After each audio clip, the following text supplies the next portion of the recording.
22مین روز از چالش 30 روزه گیلان با غذاهاش میخوام بهتون یه روش خیلی خفن برای درست کردن مرغ شکمپر گیلانی رو یاد بدم.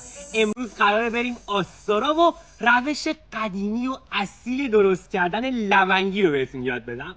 لونگی از غرب تا شرق گیلان به روش‌های مختلفی درست میشه، ولی اصل لونگی برای آستاراست و امروز میخوام این مرغ رو به روش آستارایی ها و لونگی معروف آستارا درست کنیم. اگه آماده اید که بریم برای درست کردن لونگی آستارا. برو بریم. اولین مرحله برای درست کردن لونگی که خیلی هم مهمه اینه که حتما از 7-10 ساعت قبل یا از شب قبل مرغ رو با رب ازگیل و نمک و فلفل حسابی ماساژ بدین و توی یه ظرف دربسته بذارینش تو یخچال قشنگ مزه به خوردش بره.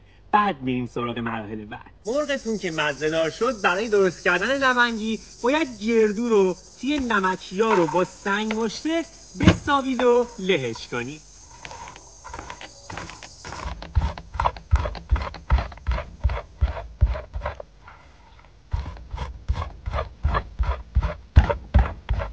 یه پیاز رو هم ریز رنده کنین و تقریبا 40-50% آبش رو بگیرید.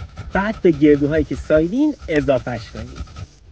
بعد از اضافه کردن پیاز، رب ازگیل و رب آلوچه و نمک و فلفل بهش میزنیم و حسابی با هم مخلوطشون میکنیم.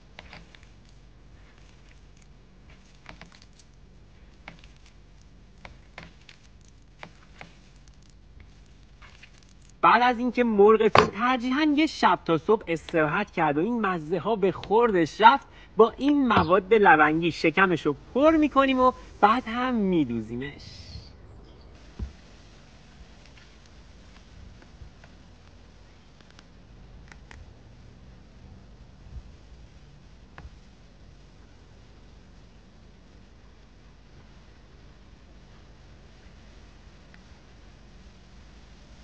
حالا تو روش قدیمی باید پیازها رو بریزیم توی گمج، بهش نمک و فلفل سیاه بزنیم، بعد مرغ درسته رو بذاریم روش و بذاریم 1 ساعتی بپزه. حالا برای سس کنار این مرغ شکمپر گیلانی باید مواد لونگی رو با رب گوجه فرنگی توی روغن یه مقدار تفت بدیم و این میاد کنار اون مرغ شکمپرمون.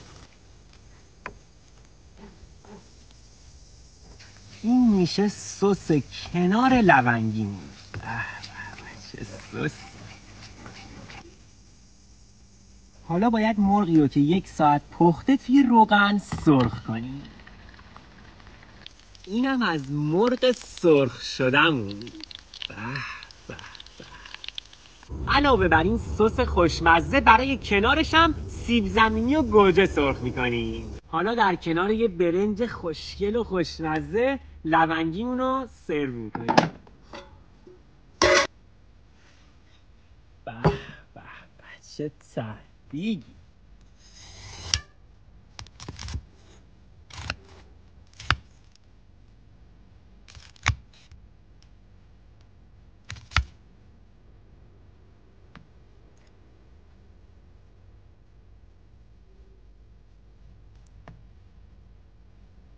دیگه لونگی هم که نیاز به تعریف نداره. هر کسی این غذا رو خورده میدونه که لونگی اصیل و قدیمی آستارا چقدر خوشمزه است. حتما به این روشی که امروز بهتون گفتم درستش کنید و